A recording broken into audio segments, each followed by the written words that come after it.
যখনই মাথায় আসে যে ওয়েট লস করব, কিন্তু এত এত বিয়ে দাওয়াত থাকে যেটা খেয়ে আরও ওয়েট দ্বিগুণ বেড়ে যায়। তো আজকে শেয়ার করব কোথায় গিয়েছিলাম, মজার মজার বিয়ের বাড়ির খাবার কেমন ছিল, জামাই কনের সব কিছু মিলে সবগুলো আজকে শেয়ার করব। পুরো ভিডিও না টেনে দেখতে থাকুন।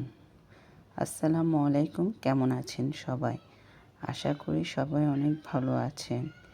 বিয়ে বাড়িতে গেলে আসলে লোভ সামলাতে পারি না, কোরমার লোভটা সামলাতে পারি না। যখনই মাথায় আসে যে একটু হয়তোবা ওয়েট লস করব, কিন্তু এত মজার মজার খাবার দেখে আর বলে যে আজকে করব না, কালকে থেকে ডায়েট শুরু করব, এরপরে করব, না হয় পরশুদিন করব। এরকম করতে করতে দেখা যায় যে পুরো মাসটাই চলে যায়।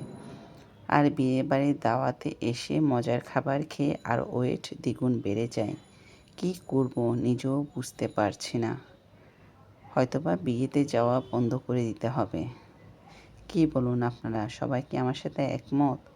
এই কালা ভুনাটা যে এত মজা হয়েছিল, অনেক মজার ছিল। চাইনিজ সবজি, কোরমা সব কিছু খুবই মজার ছিল খাবারও। আর আজকের পোলাওতে একদম তেল ঘির পরিমাণ একদম ব্যালেন্স রেখে তারপরে করেছে। এখানে আমার প্রাণের প্রিয় দুলাভাই আমার ব্লগে এসেছে, বলছে, আমি বলছি ভিডিও করছি, উনি বলছে কোনো সমস্যা নেই, করুন। তারপর এখানে একটু ফটোশ্যুট করছিল, সবাই মিলে একটু আনন্দ ভাগাভাগি শেয়ার করছিলাম। এরপরে বর কনে স্টেজে উঠবে, সেটার জন্য সবাই একটু ক্যামেরা অন করলো, সাথে আমিও করলাম। আর সবাই অবশ্যই মাশাআল্লাহ বলতে ভুলবেন না। নতুন দম্পতি যেন সুখে শান্তিতে সারাটি জীবন কেটে দিতে পারে, এই কামনাই করে। আর আজকের ব্লগটি কেমন হয়েছে অবশ্যই কমেন্টে জানাবেন।